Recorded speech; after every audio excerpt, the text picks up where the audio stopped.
Selamat pagi semuanya. Perkenalkan kami dari kelompok 4 Famdimsam ingin menyampaikan presentasi kami yang berjudul Kepemimpinan.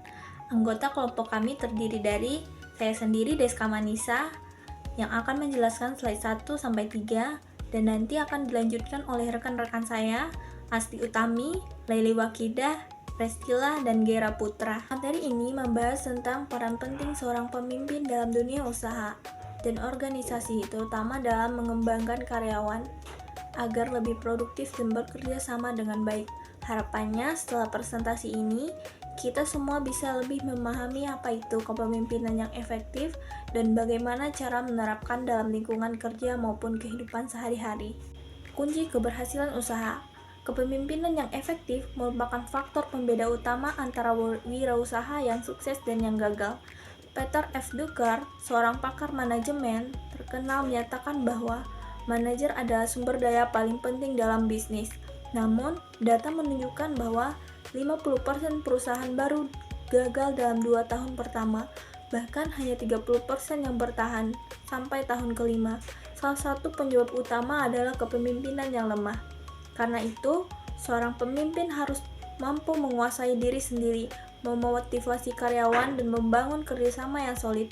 Kepemimpinan tidak hanya soal posisi, tapi soal bagaimana kita bisa memberi pengaruh, membagi kekuasaan dengan bijak, dan menjadi teladan dalam pekerjaan. 3 variabel utama kepemimpinan. Dalam kepemimpinan ada 3 variabel utama yang sangat penting. Pertama, melibatkan orang lain. Seorang pemimpin yang baik harus mampu membuat karyawan merasa dihargai dan terlibat secara aktif dalam aktivitas perusahaan melalui motivasi dan pemberian penghargaan.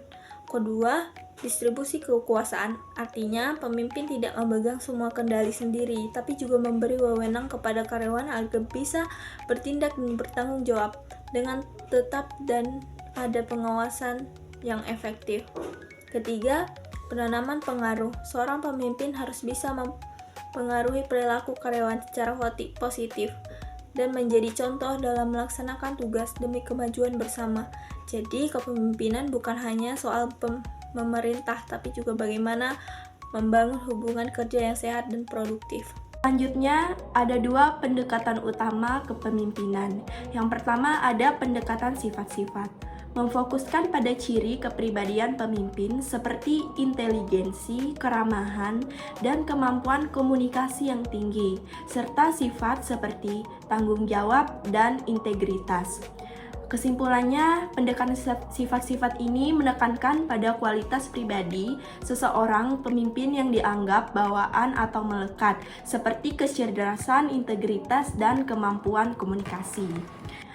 Yang kedua, ada pendekatan keperilakuan, mengamati pola tingkah laku pemimpin yang berorientasi pada tugas atau hubungan antar karyawan dengan 4 sistem, yaitu efektivitas kepemimpinan dari otoriter hingga partisipatif.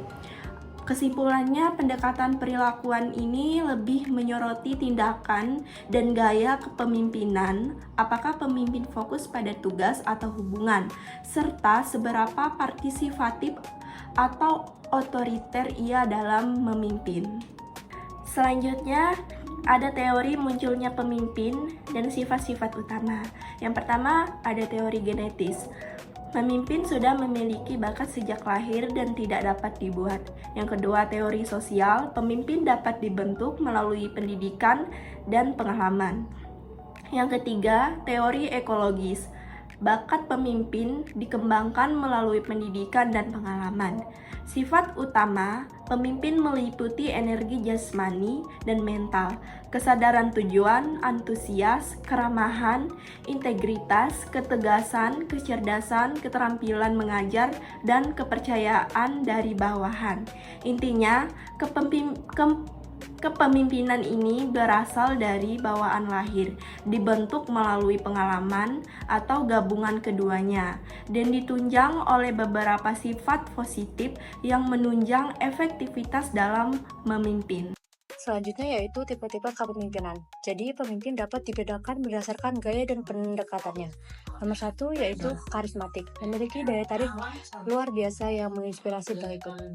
Yang kedua yaitu militaristis dan otokratis, memimpin dengan perintah keras dan kekuasaan absolut. Jadi contohnya pemimpin militer atau CEO dengan otoritas penuh. Yang ketiga, paternalistis, yaitu melindungi bawahan seperti orang tua dan kurang memberi inisiatif. Maksudnya yaitu memperlakukan karyawan seperti keluarga, melindungi mereka tetapi seringkali kurang memberi kebebasan. Yang keempat, administratif dan demokratik, efektif dalam pengelolaan tugas dan mendorong partisipasi karyawan, yaitu memberikan kesempatan pada karyawan untuk berpartisipasi dalam pengambilan keputusan. Pemimpin berperan sebagai fasilitas. Yang terakhir yaitu laissez-faire dan populistis, yaitu bawahan bebas bertindak sendiri atau pemimpin yang dekat dengan rakyat. Maksudnya yaitu memberi kebebasan penuh kepada karyawan untuk bertindak. Pemimpin hanya memantau hasil akhir. Kemudian ada keterampilan kepemimpinan yang diperlukan. Terdapat 3, yaitu nomor 1, technical skill, kemampuan melaksanakan pekerjaan teknis dan mengawasi karyawan secara langsung. Yang kedua, human skills, kemampuan bekerja sama dan membangun tim yang solid. Yang terakhir yaitu conceptual skills, kemampuan berpikir konseptual dan mengembangkan model kerja untuk memudahkan pengelolaan bisnis, yaitu mampu berpikir abstrak, merumuskan strategi dan memahami kompleksitas organisasi. Sebelumnya saya akan membenarkan yang di slide 1 tentang nama saya, yaitu Gira Putra. Tertulisnya di sana NPM-nya 29. Itu yang benar, NPM-nya 19. Selanjutnya saya akan membacakan teori munculnya pemimpin sifat-sifat utama. Yang pertama ada personal power, yaitu kekuasaan yang berasal dari kepribadian dan daya tarik memimpin. Yang kedua ada legitimate power, yaitu kekuasaan yang diberikan secara resmi oleh institusi. Yang ketiga ada expert power, yaitu kekuasaan berdasarkan keahlian dan pengetahuan khusus. Yang keempat ada political power, yaitu kekuasaan yang diperoleh melalui dukungan kelompok dan negosiasi politik. Dalam hubungan bisnis, power digunakan untuk mempengaruhi kerjasama melalui pendorong positif seperti penghargaan atau sanksi negatif. Selanjutnya ada fokus kepemimpinan dan isu penting bisnis global. Fokus kepemimpinan 360 derajat, yaitu memimpin ke atas, ke samping, dan ke bawah untuk menciptakan kerjasama efektif dan budaya organisasi sehat. Selanjutnya ada isu penting menurut Gray Hamel. Yang pertama ada value, yaitu menjunjung nilai kepercayaan, keadilan, dan transparansi. Yang kedua ada inovasi, yaitu mendorong kreativitas dan teknologi baru. Yang ketiga ada adaptabilitas, yaitu respon cepat terhadap perubahan pasar. Yang keempat ada passion. Passion yaitu membangun semangat kerja dan komunitas ide. Yang kelima ada ideologi, yaitu menanamkan misi pribadi dan tanggung jawab karyawan.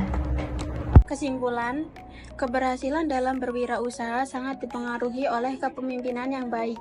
Seorang pemimpin harus bisa mengarahkan waktu, memberi motivasi, dan menjadi contoh yang baik. Pemimpin juga perlu membagi tanggung jawab, mempunyai sifat jujur, tegas, dan bisa kerjasama.